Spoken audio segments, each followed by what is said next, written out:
wine goblet slipped from my fingers and shattered against the marble floor, spraying crimson across the hem of Councilor Veth'ras's ceremonial robe. The entire banquet hall fell silent. 300 pairs of luminescent Keth'ari eyes turned toward the clumsy human servant who had just committed what their culture considered an unforgivable offense. "Filthy Terran," Veth'ras hissed, his silver skin flushing with violet rage. "Do you understand what you've done? This robe was worn by my ancestors during the founding accord." I dropped to my knees immediately, pressing my forehead to the cold stone. "Forgive me, honored counselor. I accept whatever punishment you deem appropriate. 5 years. 5 years of this. 5 years of bowing, scraping, and swallowing my pride in the crystal halls of the Keth'ari Imperial Palace. 5 years since the refugee ship carrying the last survivors of the Terran exodus had limped into Keth'ari space, and I had been generously assigned to serve in the royal household. Punishment?"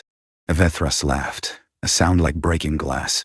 "What punishment could possibly satisfy this insult? Perhaps we should finally address the Terran problem permanently. Your kind breeds like vermin, and that is enough, counselor." The voice was quiet, but it cut through the hall like a blade through silk. Queen Syra'thiel rose from her throne, her obsidian skin gleaming under the bioluminescent chandeliers. She was tall, even for a Keth'ari, nearly 7 feet of regal authority wrapped in robes of woven starlight. "Your Majesty," Veth'ras sputtered, "surely you cannot overlook." I said enough. The queen descended the steps of her dais, each footfall deliberate. The servant made an error. Servants make errors. This is why they are servants and not counselors. She paused, letting the implication hang in the air, though I sometimes wonder if the distinction matters. Nervous laughter rippled through the assembly. Veth'ras's flush deepened to near purple, but he bowed his head in submission. "Return to your duties," the queen said, and for a moment, I thought she was addressing the counselor. Then, I felt her gaze on me. Those ancient amber eyes that had watched empires rise and fall. "Marcus Cole, rise." I stood, keeping my eyes lowered as protocol demanded, but I could feel her presence, could smell the subtle fragrance of night-blooming flowers that always surrounded her. "You have served in this palace for 5 years, she continued. "In that time you have never once raised your voice, never once complained, never once forgotten your place, and yet—" She paused, and I felt something shift in the air. "And yet you move through these halls as though you belong here. Not as a servant belongs, but as something else." Her voice dropped so low that only I could hear. "I have watched you, Marcus Cole. Watched you study our histories in the archives when you think no one is looking. Watched you comfort the younger human servants when they weep for their lost world. Watched you stand between them and harm, even when it cost you." I said nothing. What could I say? "The stain on Councilor Veth'ras's robe will wash out," she announced loudly enough for all to hear. "The stain on his honor from attacking a defenseless servant will not." She turned back to her throne. "The banquet is concluded. Leave us. All of you." The hall emptied in minutes. Nobles, servants, guards, all fled before the queen's displeasure. "All except me." "You did not leave," she observed, settling back onto her throne. "You did not dismiss me, your majesty." Something flickered in her eyes. Amusement. Recognition. "No, I did not." She gestured to a spot at the foot of her dais. "Sit." I climbed the steps and sat where she indicated, my back against the cool crystal of her throne's base. It was an outrageously informal position, the kind that would have earned me a flogging if anyone had witnessed it. "Do you know why I intervened tonight? Because you are merciful, your majesty. Mercy." She said the word as though tasting it. "Mercy is a luxury I cannot often afford. The Keth'ari do not respect mercy. They respect strength." She leaned forward slightly. "So let me ask again. Do you know why I intervened?" I was silent for a long moment. Then, because I was tired of pretending, tired of hiding, tired of being nothing when I had once been something, I spoke the truth. "Because you know, yes." Her voice was barely a whisper. "I worked as a servant in the palace for 5 years, but the alien queen knew I was the lost prince all along." The words hung between us like a confession. "You are Marcus Cole, yes," she said. "But you are also Marcellus Aurelius Cole, Crown Prince of the Terran Sovereignty, presumed dead when the Imperial family's escape vessel was destroyed during the Exodus." She tilted her head. "The escape vessel that was destroyed, according to all records, by Keth'ari interceptors." My hands trembled. "You knew. All this time, you knew who I was. What I was. And you let me scrub your floors. Pour your wine. And your—" I stopped, jaw clenched. Endure what, Prince Marcellus? Everything. The insults. The beatings. The way your nobles look at us like we're animals. I met her eyes then. Protocol be damned. Do you have any idea what it's like to watch your people suffer? To know you could do nothing to help them? I was supposed to protect them. I was supposed to be their prince. And instead, I've spent 5 years watching Veth'ras and his allies slowly strangle what's left of humanity with bureaucratic cruelty and casual contempt. The queen rose from her throne and descended to sit beside me on the steps. The movement was so unexpected, so fundamentally un-Keth'ari, that I forgot my anger for a moment. Yes, she said simply. I know exactly what that is like. I stared at her. You see a powerful queen on a crystal throne, she continued. But what I see, when I look in the mirror, is a woman who has spent 3 centuries watching the nobles of her own court plot against her, who was crowned not because she was chosen, but because her sisters and brothers all died in the succession wars, who sits alone at the top of a mountain of bones and calls it a kingdom. Her hand, cool and smooth as polished obsidian, came to rest on mine. I did not save you because I am merciful, Marcus. I saved you because in 5 years of watching you, I have seen something I thought extinct in this galaxy. She squeezed gently. Genuine nobility. The kind that has nothing to do with blood or title. Then why, my voice cracked. Why didn't you tell me? Why let me suffer in silence? Because I needed to know. Her amber eyes were soft now, almost vulnerable. I needed to know if you would break. If your spirit would curdle into bitterness and vengeance. If you would become what they expected you to become. She released my hand and stood. I needed to know if you were worth saving. And she looked down at me. And for the first time in 5 years, I saw the queen smile. You exceeded every expectation. She extended her hand. Rise, Prince Marcellus. It is time to discuss the future. The queen's private chambers were nothing like I had imagined. Where the public spaces of the palace dripped with crystal and ceremony, these rooms were warm, lived in, filled with cushions and hanging plants that glowed softly in the eternal twilight the Keth'ari preferred. You seem surprised, Syra'thiel observed, pouring 2 glasses of something that shimmered like liquid moonlight. I expected more. Formality. Formality is armor. She handed me a glass. In private, I prefer to be comfortable. She settled into a nest of cushions and gestured for me to do the same. Now, ask your questions. I know you have many. I took a sip of the drink, sweet, with a hint of something floral, and gathered my thoughts. How did you know who I was? Your DNA was in our databases. Your father and I met once, many years ago, to negotiate a trade agreement. He impressed me. A shadow crossed her face. I was saddened when I learned of his death. He was one of the few Terran leaders who treated with us as equals, not as potential threats to be managed. The interceptors that destroyed the escape vessel were not acting on my orders. Her voice hardened. They were Veth'ras's faction. The Council of Purity, they call themselves. They believed that the Terran Sovereignty's fall was an opportunity to eliminate humanity entirely. By the time I learned what they had done, it was too late to stop the refugee crisis from becoming a managed situation. Managed.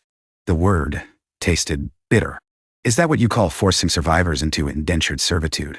I call it a compromise that kept your people alive. She met my gaze steadily. The council wanted extermination, Marcus. I gave them subjugation instead. It was the best I could negotiate without triggering another civil war. I wanted to argue, wanted to rage against the injustice of it. But looking at her face, the weariness behind those ancient eyes, I understood something I hadn't before. You're not as powerful as everyone thinks you are. No monarch ever is. She set down her glass. The Keth'ari system is built on balance. The queen rules, but the council advises. And when the council is united against you, she spread her hands. I have spent 300 years playing factions against each other, keeping my throne through careful manipulation rather than raw power. The moment I move openly against the Council of Purity, they will have the excuse they need to challenge my rule. So what changes now? You. She leaned forward, and I caught another whiff of that night flower scent. You are the key I have been waiting for, Marcus. A legitimate heir to a fallen human empire. A symbol around which your scattered people could rally. And if I play this correctly, a way to break the Council's power forever. How? Marriage? The word dropped between us like a stone into still water. I opened my mouth, closed it, opened it again. What? According to Keth'ari law, the queen may elevate any being to royal status through marriage. A consort shares in the queen's authority, participates in council deliberations, and, most importantly, receives the protection of the crown. Her expression was carefully neutral. If I were to take a human prince as my consort, it would fundamentally alter the political landscape. The council could no longer treat humanity as a conquered species to be exploited. Your people would have a voice at the highest level of our government. You're proposing a political marriage. I am proposing an alliance. She stood abruptly, moving to a window that overlooked the capital city below. A vast expanse of crystal spires and floating gardens. I will not pretend there is love between us, Marcus. We barely know each other. But I have watched you for 5 years, and I know this. You would sacrifice everything for your people. So would I for mine. She turned back. Perhaps that is enough to build on. I rose and joined her at the window.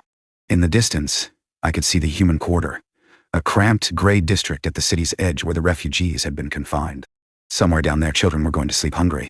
Families were huddling together, wondering if tomorrow would bring another round of population management from the council. My people are dying, I said quietly. Not from violence, Veth'ras is too clever for that, but from slow strangulation, restricted food allotments, limited medical care, no education, no opportunities, no hope. I looked at her. If I marry you, that changes. Everything changes. The Council of Purity's entire philosophy rests on the assumption that humans are lesser beings, unworthy of full citizenship.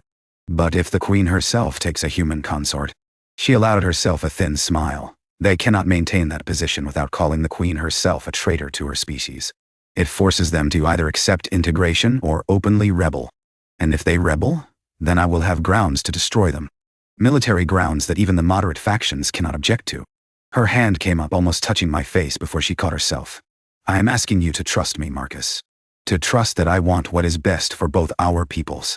I know I have given you little reason for trust. I know what you have suffered under my rule, even if it was not by my design. I thought about my father. The last time I had seen him, he had been rushing me toward the escape vessel, his face bloodied, his crown long abandoned. Remember what we taught you, son, he had said. A prince serves his people, not the other way around. I had failed them. For 5 years I had hidden in plain sight while my people suffered. No more. I'll do it, I said. But I have conditions. Name them. Full citizenship for all Terran refugees within 1 year. Immediate improvement of living conditions in the human quarter. Access to education, employment, and medical care equal to any Keth'ari citizen. And I hesitated, then pushed forward. I want Veth'ras to know. Before the announcement. I want to see his face when he realizes what he's been mocking all these years. The Queen's smile widened. I think I am going to enjoy this alliance, Prince Marcellus. Marcus, I corrected. If we're going to be married, you should probably call me Marcus. She inclined her head. Then you must call me Syrah. In private, at least. She extended her hand. Not for a handshake, I realized, but palm up in the Keth'ari gesture of offered partnership. Do we have an agreement? I placed my hand in hers. Her skin was cool and smooth, but her grip was firm.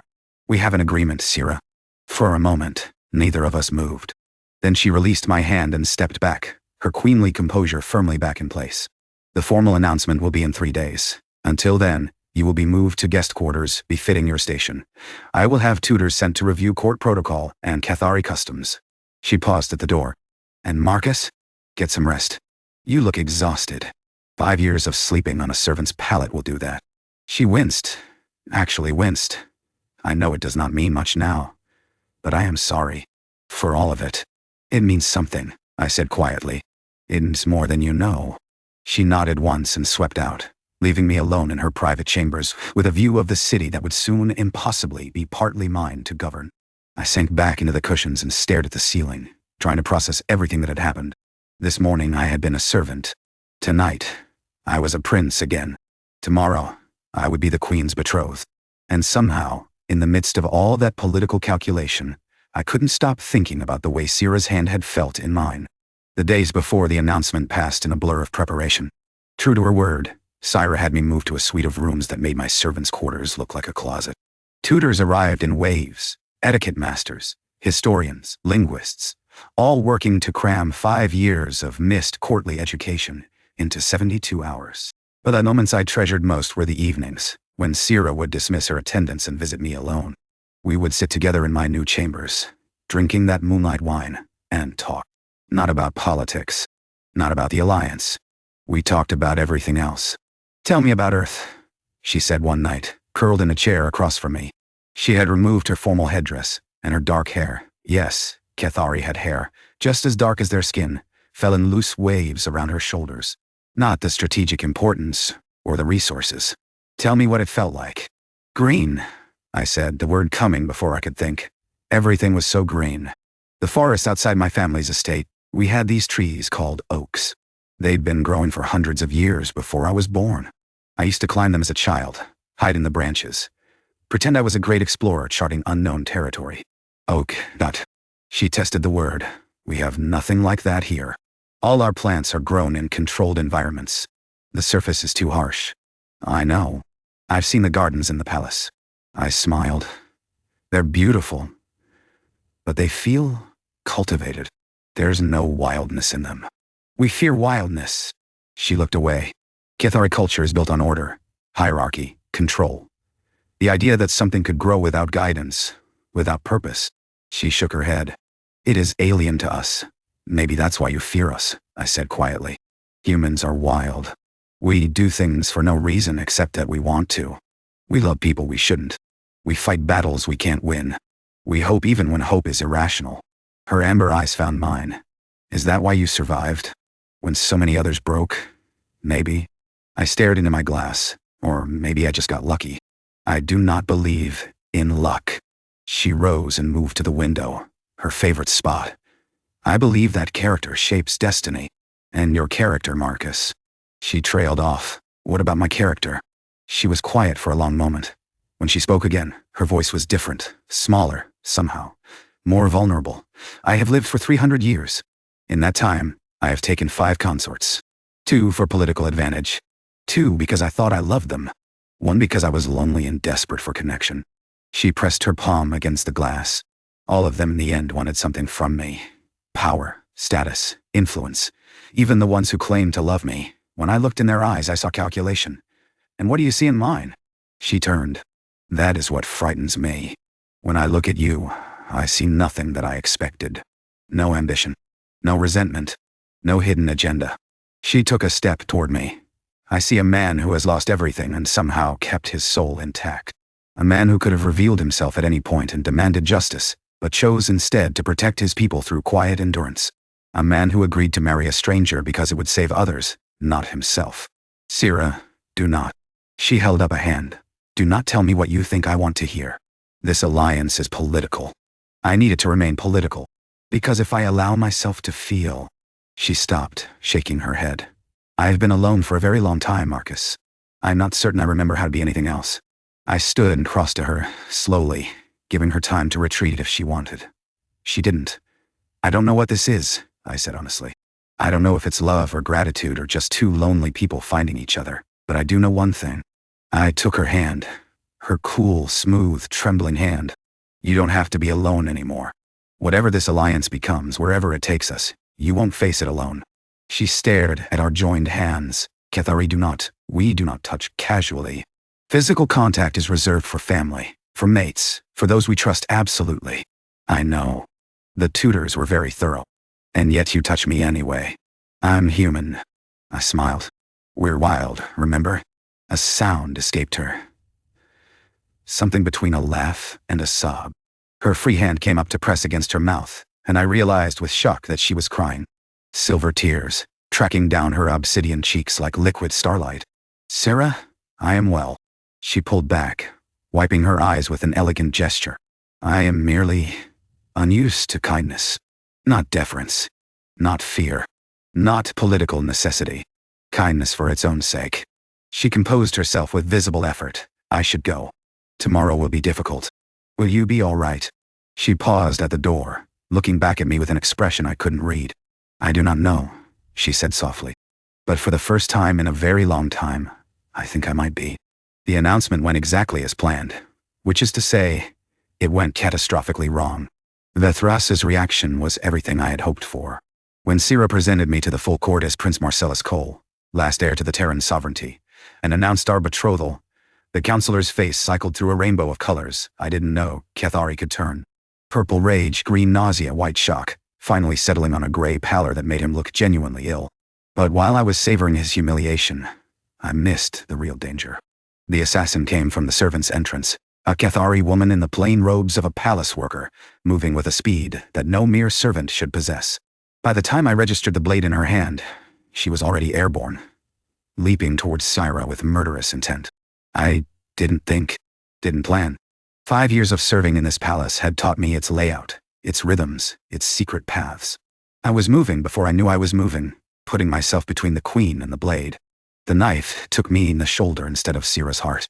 The pain was extraordinary, sharp and hot and spreading like fire through my chest. I heard screaming, though I wasn't sure if it was mine or someone else's. Guards were everywhere suddenly, dragging the assassin away, shouting for healers. But all I could focus on was Syra's face above me. The terror in her eyes. The way her hands pressed against my wound, silver blood mixing with red. "You fool," she hissed. "You absolute fool. Why would you do that?" "Because," I coughed, tasted copper. "Because you shouldn't have to be alone." Her composure shattered completely. She pulled me into her arms, heedless of the blood, of the watching court, of every Keth'ari tradition about public displays of emotion. "Don't you dare die," she whispered against my hair. "Don't you dare leave me. I will not permit it. Do you understand? I am your queen, and I forbid you to die." "That's another cough. Very commanding of you, Marcus. I'm not going to die." I managed a weak smile. "It's just a shoulder wound. Very dramatic, very heroic, not actually fatal." "You are infuriating." "I'm human." She made that sound again, that laugh sob, and held me tighter as the healers finally pushed through the crowd. Later, much later, I would learn that the assassin was part of Veth'ras's Council of Purity, that she had been placed in the palace years ago, waiting for exactly this moment. That by attacking Syra openly in full view of the court, they had hoped to create chaos, to frame the assassination as human revenge for centuries of oppression.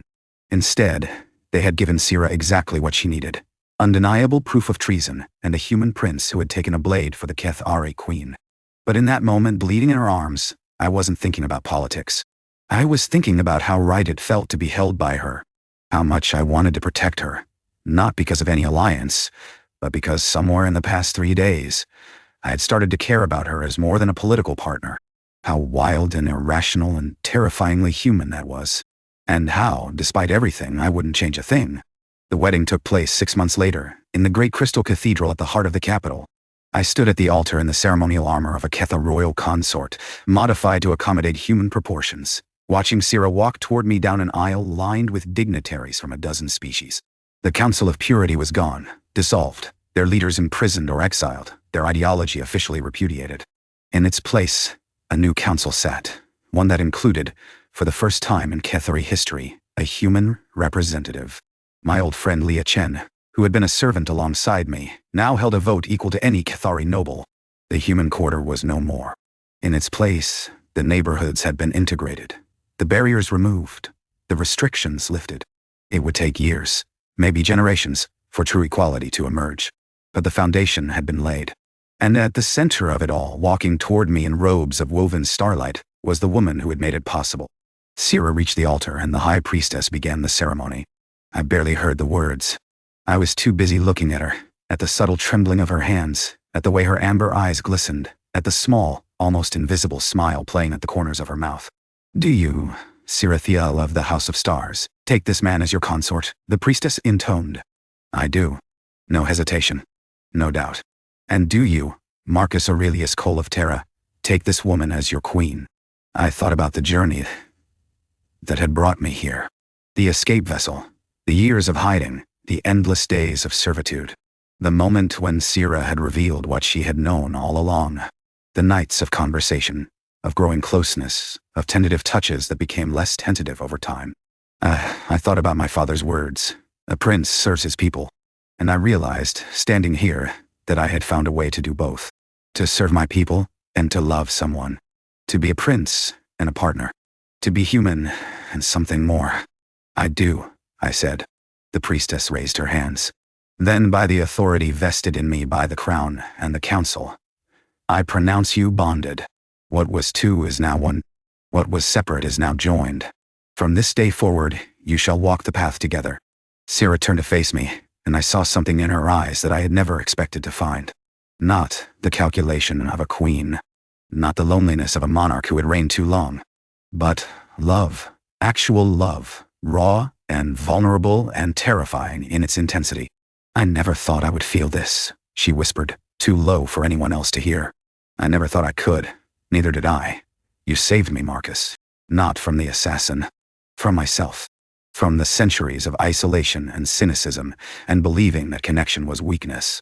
She touched my face, her cool fingers gentle against my cheek. "You showed me that love is not a vulnerability to be exploited. It is a strength to be embraced." That sounds like something a human would say. Perhaps I've been spending too much time with one. She smiled, a real smile, warm and bright, and utterly unlike the careful diplomatic expressions I had seen in the throne room. I find that I do not mind. I leaned forward and kissed her. It was not our first kiss. That had happened in my chambers 3 months ago, after a long night of talking and too much moonlight wine. But it was our first kiss as husband and wife, as queen and consort, as two people who had found each other across an impossible divide. The crowd erupted in cheers. Keth'ari and humans alike, nobles and former servants, all celebrating the union that had seemed unthinkable just a year ago. When we finally broke apart, Syrah was laughing. Actually laughing, a sound I had never heard from her before. It was musical and strange and utterly wonderful. "I believe," she said, "that we have shocked the entire assembly. Good. They needed shaking up." Indeed they did. She took my hand and turned to face the crowd, her voice carrying with the authority of 3 centuries of rule, people of the Keth'ari Empire and the Terran diaspora. "Today marks not just a marriage, but a new beginning. For too long we have defined ourselves by what separates us. Today, we begin defining ourselves by what unites us." She looked at me, and I knew it was my turn to speak. 5 years ago, I said, I came to this palace with nothing. No name, no title, no hope.